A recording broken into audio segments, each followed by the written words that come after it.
আসসালামু আলাইকুম। আজকে আপনাদের সাথে শেয়ার করতে যাচ্ছি কুমিল্লার ঐতিহ্যবাহী তিলের ভর্তা। তিলগুলি ভালো করে পরিষ্কার করে সাদা করে একবারে ফ্রেশ করে তারপর খালি তাওয়ায় ভেজে নিয়েছি, রোস্ট করে নিয়েছি। খুব ভালো স্মেল আসতেছিল।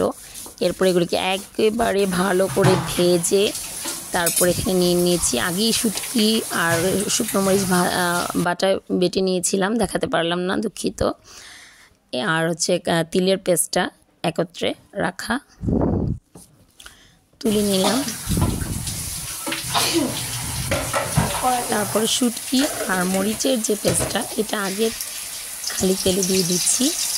এটা আলাদা করে ভাজার কারণ হচ্ছে এটা ভাজলে খুব ভালো স্মেল আসে, শুটকিটার ভালো স্মেল আসে। এটা কিছুক্ষণ নাড়ার পর ভালো করে নাড়ার পর তারপর দিয়ে দিব হচ্ছে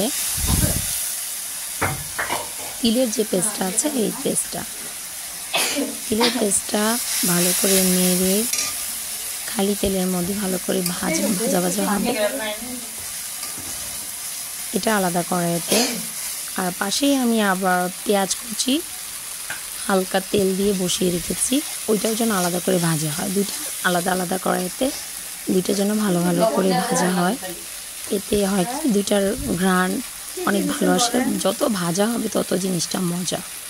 এটা কুমিল্লার ঐতিহ্যবাহী খাবার। আপনারা কুমিল্লার হইলে বুঝতে পারবেন হয়তো যে কত মজার জিনিসটা।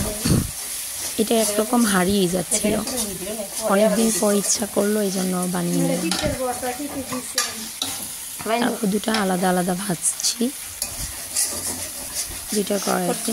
এখন একে একে দিয়ে দিব হলুদের গুঁড়া,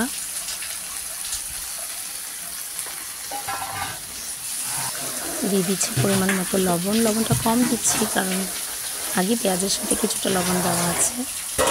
তারপর দিয়ে দিচ্ছি মরিচের গুঁড়ো,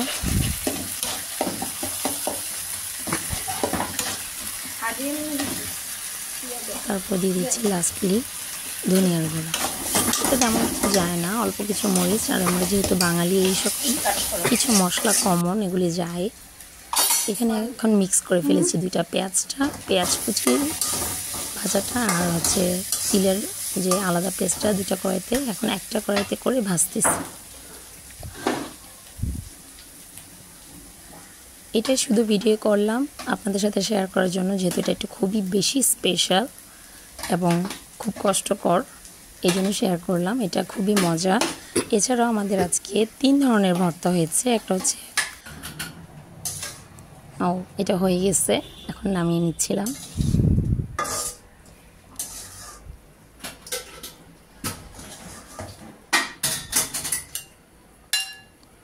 বানিয়ে নিলাম আমাদের কুমিল্লার ঐতিহ্যবাহী তিলের ভর্তা। কেমন হয়েছে কমেন্টে জানাবেন। এছাড়াও আমাদের আরও আজকে 3 ধরনের ভর্তা হয়েছে। একটা হচ্ছে মিষ্টি কুমড়া শাকের বড়া, একটা হচ্ছে তিলের ভর্তা, একটা হচ্ছে শীতল শুটকির ভুনা।